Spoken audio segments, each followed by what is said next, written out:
Hi everyone, Agnes here with a viewer's question from JR1909.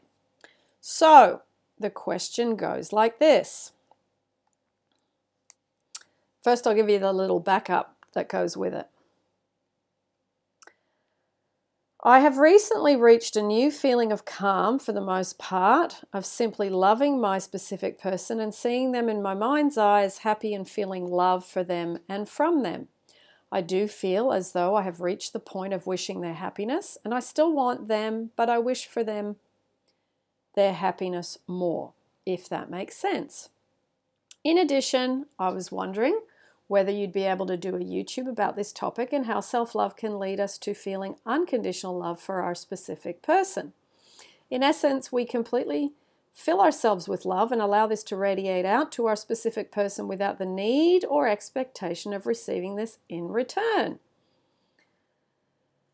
As paradoxical as this may sound, I would be very interested to hear your views on this, and I think it could be a good video for your viewers, myself included, to hear your take on it. Okay, so, good question. Well, firstly,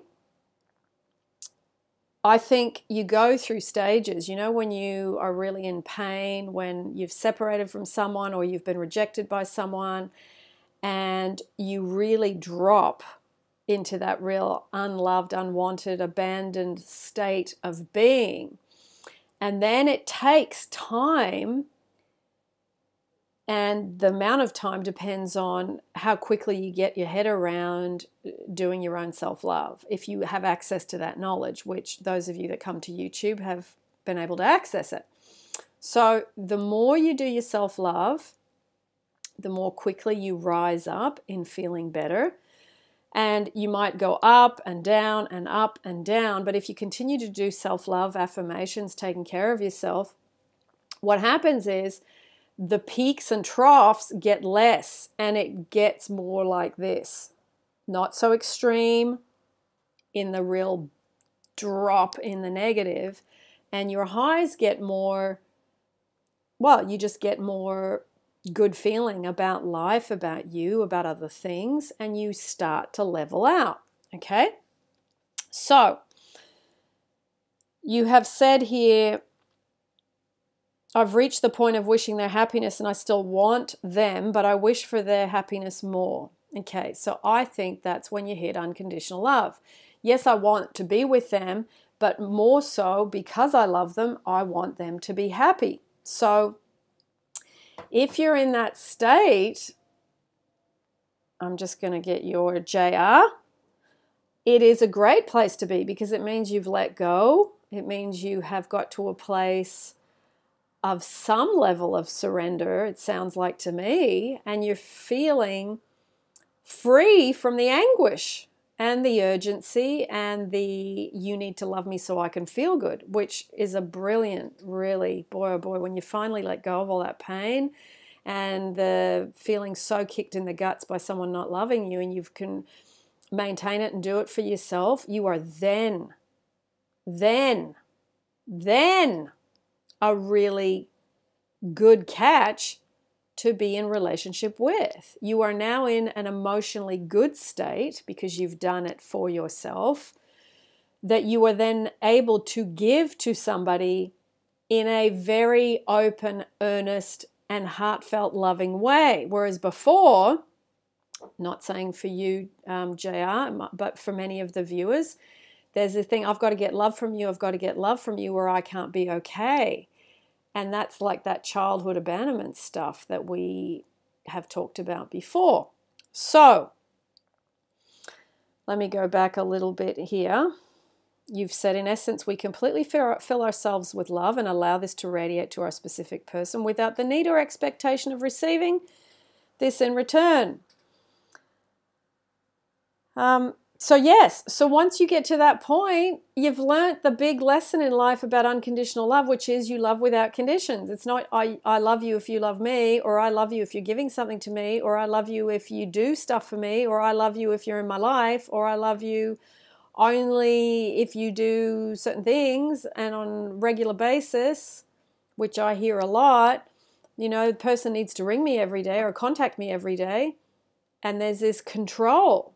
I can't be happy unless you're doing what I want you to do. And that control comes from not feeling the unloved and unwanted feeling, or not wanting to, and not dealing with it and putting it and pushing it onto someone else. So when you get to the place that you're at, which is bloody brilliant, I have to say, because it sounds like you were in a much freer place, and then it's like you've let your specific person off the hook that they have to love you. They don't have to anymore, which means they are free to, which then means that they most likely show up because you're no longer squeezing the chicken by the neck. Yeah.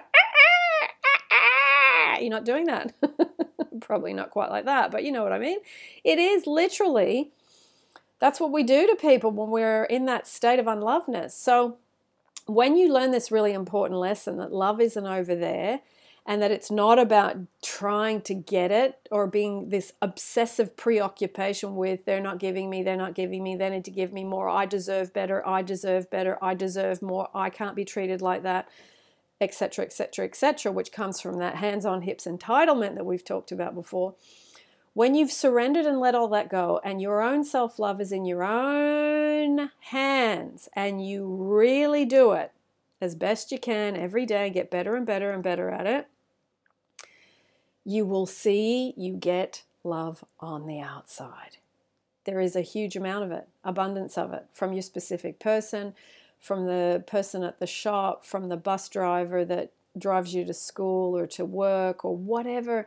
You will see it in people around you continuously throughout your day, and you will be free because you have mastered your own self. You've mastered your own mind. You've mastered your own madness. You've mastered your own I have to get. If you walk through life with this thing of how can I give to something today rather than try and get from it, wow, transformation on the outside plane. Transformation.